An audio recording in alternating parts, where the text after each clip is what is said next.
La FRCA, le Crédit Agricole et Groupama vous présentent Terre d'ici.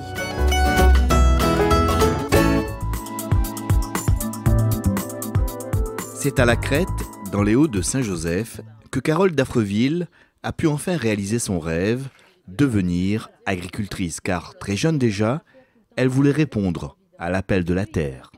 Ben oui, à l'époque du lycée, déjà, en fait, je me posais des questions. Que ça, il fait lycée agricole là-bas, là. Pourquoi ça est là-bas? Et puis moi, je suis dans un lycée normal.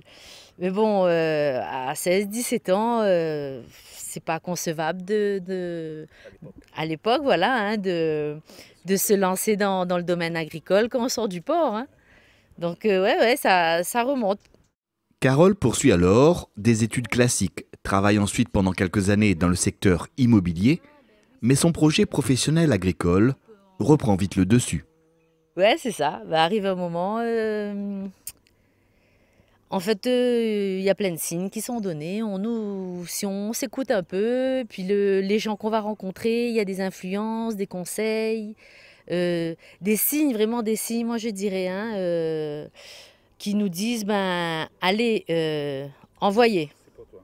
Voilà, c'est pour moi, essaye. De toute façon, il ne coûte rien d'essayer. Donc autant envoyer, ouais, c'est ça, il faut dire comme ça. Ouais. Carole s'adresse alors au point accueil-installation de la Chambre d'agriculture qui l'oriente et lui donne aussi toutes les informations nécessaires afin qu'elle puisse concrétiser son projet d'installation.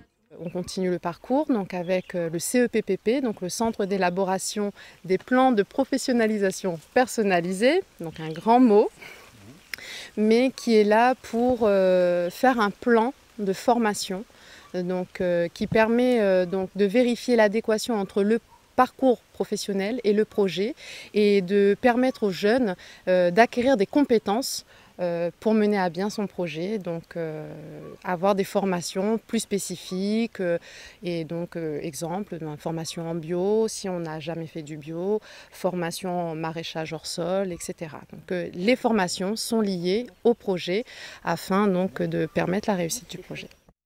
Un accompagnement personnalisé très utile qui permet ainsi à la future agricultrice de peaufiner son projet. En fait, les gens qui sont là pour nous aider veulent voir si on est sérieux. Et ce parcours permet justement de nous déjà se situer si on a vraiment envie d'aller jusqu'au bout, de mieux visualiser le projet parce que le but c'est quand même que ce soit viable et on a cette aide tout le long. C'est vraiment un processus essentiel. Autre élément essentiel à la réussite de son projet d'installation, le financement.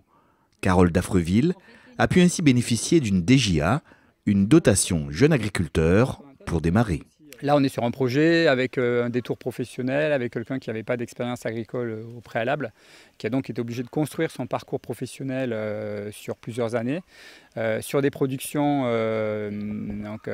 assez particulières, sur un mode de production qui est l'agriculture biologique, qui est là aussi quelque chose d'assez novateur. Donc on est vraiment sur un profil et un projet qui est assez, on va dire, nouveau. Et c'est effectivement nous aussi, pour nous un intérêt supplémentaire d'aider ce type de projet, puisque là, on estime qu'il y a une réelle plus-value et il y a vraiment un effet, pour le coup, bénéfique d'attribuer une aide sur ce type de projets qui sont assez fragiles, on va dire, dès le départ, et qui, encore plus que les autres peut-être, nécessitent un accompagnement.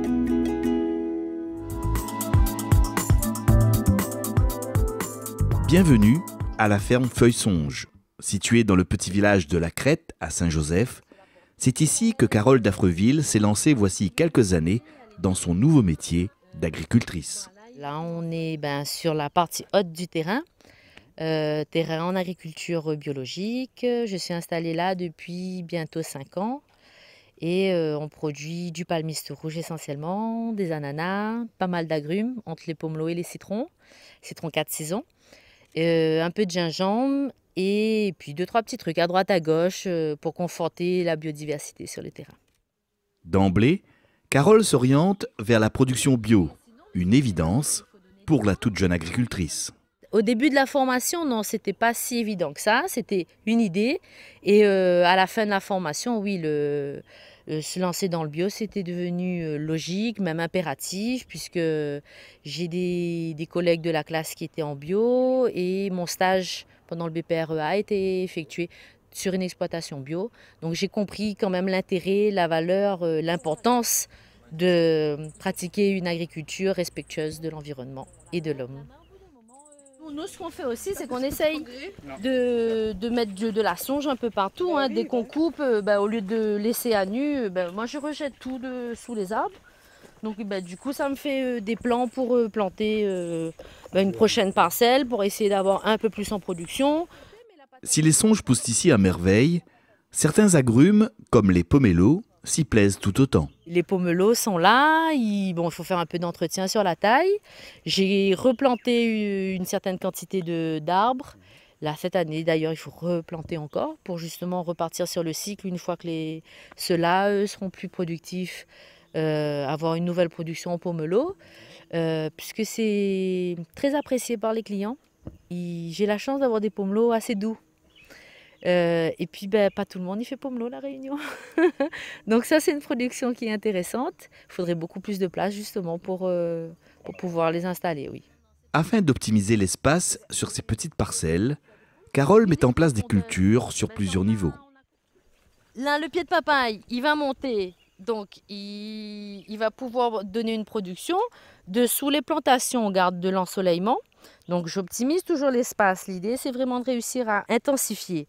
Là, il y a un peu d'entretien à faire, mais il y a des fraisiers, donc les choux cales ici, là, ça c'est la variété frisée rouge.